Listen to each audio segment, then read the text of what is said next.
رمضان کی عظمت اور فضیلت یہ ہے کہ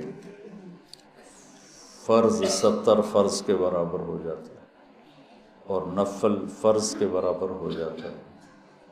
اللہ جہنم کے دروازوں کو بند کر دیتا ہے، جنت کے دروازوں کو کھول دیتا ہے، عرش اس کا پہلے آسمان پہ آ جاتا ہے، شیطان سارے قید ہو جاتے ہیں، ساری کائنات، سمندر کی مچھلیاں اور زمین کی چیونٹیاں روزہ رکھنے والوں کے لیے دعا کرتی ہیں، جنت کو روزانہ روزے والوں کے لیے سجایا جاتا ہے اور اللہ اسے کہتا ہے میرے بندے آ رہے ہیں تجھ میں ہمیشہ رہنے کے لیے۔ اللہ کی طرف سے 24 گھنٹے ایک اعلان ہوتا رہتا ہے، کوئی بخشش مانگنے والا، کوئی توبہ کرنے والا، کوئی معافی مانگنے والا، کوئی بھی سائل جو بھی مانگے، ایک فرشتہ اعلان کرتا ہے نیکی کرنے والے آگے بڑھ تجھے بشارت ہو، دوسرا فرشتہ اعلان کرتا ہے برائی کرنے والے بس کر اور واپس ہو۔ تو میرے نبی کا فرمان ہے کہ اگر لوگوں کو رمضان کی قیمت کا اندازہ ہو جائے تو یہ تمنا کرتے کہ سارا سال ہی رمضان ہو، رمضان میں جو مر جائے اس کی بخشش ہو جاتی، اس کا حساب نہیں ہوتا، حساب نہیں ہوتا نا۔ تو کسی نے مجھ سے پوچھا بعد میں ہوتا ہے؟ میں نے کہا اللہ تعالیٰ کوئی ہماری طرح، اللہ تو رحیم و کریم ہے، ایک دفعہ چھوڑ دیا تو چھوڑ دیا، یہ تھوڑا گنا آ جاؤ بھائی ضمانت کینسل ہو گئی ہے دوبارہ پا دو یہ تو دنیا کے دستور، جب اس نے ایک دفعہ کہا چاؤ۔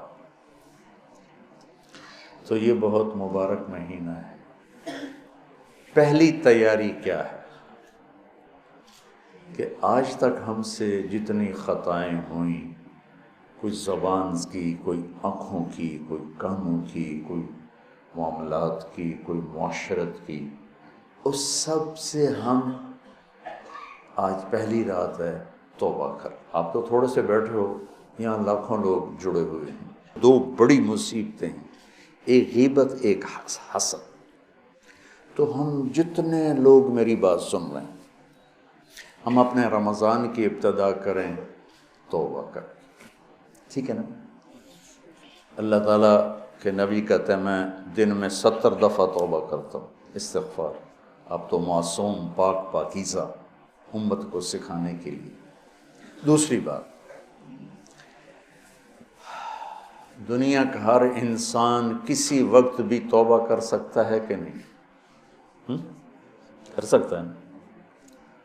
کوئی پابندی تو نہیں۔ تو جب ہر انسان کے بارے میں ہر وقت یہ توقع ہے کہ یہ توبہ کر سکتا ہے، تو پھر کسی بھی انسان کو مسلم کافر حقیر سمجھنے کا کوئی جواز ہے؟ آج وہ یہ کر رہا ہے، وہ رات کو توبہ کر لے، وہ کل توبہ کر لے، وہ موت کے آخری لمحے میں توبہ کر لے، تو میری حقارت تو مجھے گرا دے گی اور وہ جنت کے مزے کر رہا ہو۔ تو رمضان میں داخل ہونے کے لیے دوسری تیاری یہ ہے کہ اپنے دل کو سب کی نفرت سے صاف کرو۔ اللہ نے میرے نبی سے کہا لست علیہم بمسیطر، میرے نبی آپ ان کے اوپر کوئی ٹھیکیدار نہیں ہیں، یہ میرا کام ہے، بس آپ اپنا پیغام پہنچائیں۔ تو آپ اس پیغام پہنچانے میں سامنے کون تھے؟ کافر، اور آپ دیکھ رہے تھے اس کو ایمان نصیب نہیں ہوگا، یہ تو آپ کو اللہ نے نظر دی تھی، پھر بھی آپ نے اس کی اتنی منتیں کی ہیں۔ ابو جہل،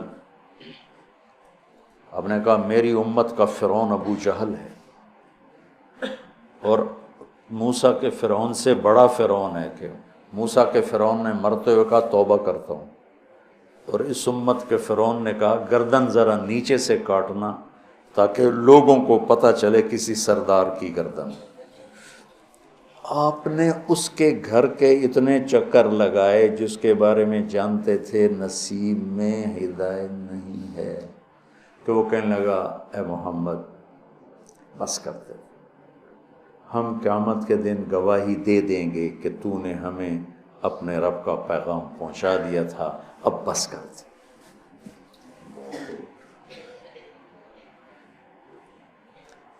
اب دیکھتے نہیں جو مریض لا علاج ہوتا ہے ڈاکٹر کہتے ہیں جب لے جائے اس کا کوئی علاج نہیں، اس کو ہاسپٹل سے فارغ کر دیتے ہیں، گھر لے جائیں کوئی علاج نہیں، اور میرے نبی دیکھ رہے ہیں اس کا کوئی علاج نہیں، پھر بھی اب اس کی محنت کرتے جا رہے ہیں کرتے جا رہے ہیں کرتے جا رہے ہیں۔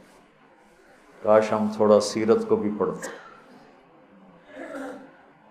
پھر مجھے خواجہ صاحب یاد آ جاتے ہیں، سکھری تروش منصوری نو ٹھپ رکھ کنز کدوری نو، ہادی نہ سمجھ ہدایہ کافی نہ سمجھ کفایہ، کفایہ کافیہ وزن شعر کی وجہ سے، ہادی نہ سمجھ ہدایہ کافی نہ سمجھ کفایہ، کر پرز شرع وقایہ ایو دل قرآن کتاب۔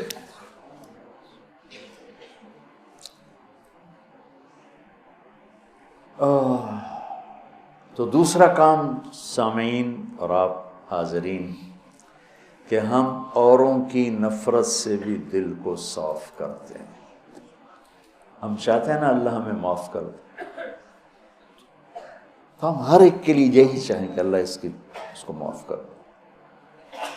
جس کو میرے نبی دیکھنا نہیں چاہتے تھے، حضرت حمزہ کے قاتل وحش، اللہ نے ایمان دے دی۔ اور بات لمبی ہو رہی لیکن یہ چونکہ ہمارے دل نفرتوں سے بھر چکے ہیں، اور بہت مبارک مہینہ ہے، اور المشاہین کی بخشش نہیں ہوتی پورے رمضان میں، جس کے دل میں نفرت ہو کسی کی اس کی بخشش نہیں ہوتی، اور اس کو ہم گناہ ہی نہیں سمجھتے۔ چند آدمیوں کے بارے میں آپ نے فرمایا تھا جہاں ملیں قتل کر دو، چاہے وہ بیت اللہ کے پردے کے اندر بھی۔ ان میں ایک عبداللہ بن ابی سرحہ بھی ہیں، اکرمہ بن ابی جہل بھی ہیں، واشی بھی ہے۔ تو وہ 17 تھے، 3 عورتیں 14 مرد، اس میں سے 13 کو ہدایت نصیب ہوئی، 2 قتل ہوئے اور 2 کا پتہ ہی نہ چلا بھائی۔ عبداللہ بن ابی سرح یہ حضرت عثمان کے خالہ زاد تھے، تو وہ ان کو سفارشی بنائے۔ اب وہ اندر سے تائب ہو چکے ہیں، نظام اللہ کے ہاتھ میں ہے۔ آپ تشریف لاتے ہیں، یا رسول اللہ یہ عبداللہ آیا ہے، توبہ کرتا ہے، آپ اس سے بیعت لے لیں، کلمہ پڑھا لیں، تو آپ اس سے سر جھکائے بیٹھے رہے۔ پھر انہوں نے کہا یا رسول اللہ یہ عبداللہ آیا ہے، توبہ کرتا ہے، آپ اس کو کلمہ پڑھا لیں۔ پھر کہا یا رسول اللہ یہ عبداللہ آیا ہے، توبہ کرتا ہے، آپ اسے کلمہ پڑھا دیں۔ تو آپ نے اس کو کلمہ پڑھایا اور بیعت لے کر فرمایا الیس منکم رجل رشید یضرب عنقہ، تم میں کوئی سمجھدار نہیں بیٹھا تھا جو اس کی گردن اڑا دیتا؟ تم دیکھ نہیں رہے تھے کہ میں اس کا ہاتھ اپنے ہاتھ میں نہیں لے رہا تھا، تو تم سمجھے کیوں نہ، اس کی گردن کیوں نہ اڑائے؟ کہ یا رسول اللہ ہمیں پتہ نہیں چلا، آپ ہمیں اشارہ کر دیتے۔ تو آپ نے فرمایا نبی خیانت نہیں کرتا ہے، نبی میں خیانت نہیں ہوتی کہ میں ادھر ہاتھ بڑھاؤں ادھر تمہیں اشارہ، یہ نبی کی شان سے پاک ہے۔ میں قربان جاؤں اس کی رحمت پر۔ اور موت کیسے آئی؟ کہ مصر کے گورنر بنائے گئے حضرت عمر کے زمانے میں، حضرت عثمان کے زمانے میں، فجر کی نماز پڑھا رہے تھے، نماز کے بعد ایک طرف سلام پھر السلام علیکم ورحمۃ اللہ، اور دوسری طرف پھیرنے سے پہلے ہی گر کے انتقال ہو گیا۔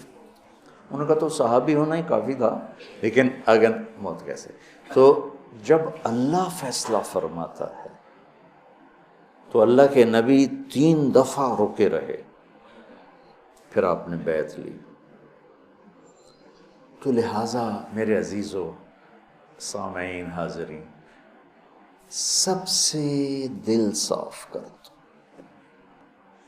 سب سے نیت کرتے ہو۔ میری جو تم میرے بچے بیٹھے ہو، میں اب اس عمر میں تم سے کیا فخر کروں گا۔ میرے سر کے درد کا ایک سبب یہ بھی ہے کہ میں سارا دن اس بدبخت سے لڑتا ہوں۔ کبھی ادھر سے کمی آتی ہے، یہ نہیں کہ کمی آئے گی نہیں، کبھی ادھر سے نفرت آتی، ادھر سے کمی آتی، اور میں جھاڑو لے کے اسے صاف کرتا رہتا ہوں۔ یا اللہ میرے دل میں کسی کی نفرت نہیں۔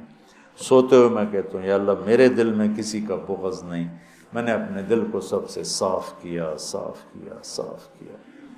آپ کو پتہ جب آدمی مشہور ہوتا ہے تو محبت کرنے والوں کے ساتھ تیر انداز بھی آ جاتے ہیں۔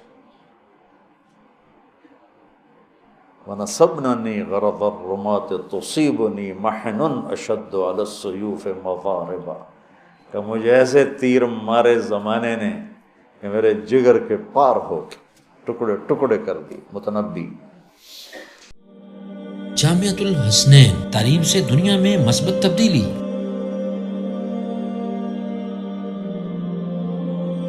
جامعۃ الحسنین گزشتہ 20 سال سے اپنے طرز تعلیم اور جدید نصاب سے سینکڑوں تشنگان علم و تربیت کو سیراب کر چکا ہے۔ زکوٰۃ، صدقات اور عطیات کو تعلیم کے لیے مختص کریں۔ تعلیم کے لیے آپ کا تعاون معاشرے کی قسمت بدل سکتا ہے۔ جامعۃ الحسنین کا پیس ٹرسٹ اکاؤنٹ نمبر ہے 0407010228923 براہ کرم بھیجی گئی رقم صدقہ، زکوٰۃ یا عطیات میں سے ہے۔ اپنی ڈپازٹ سلپ پر اندراج کرنے کے بعد اس نمبر پر واٹس ایپ کریں۔ نمبر ہے 031631100000۔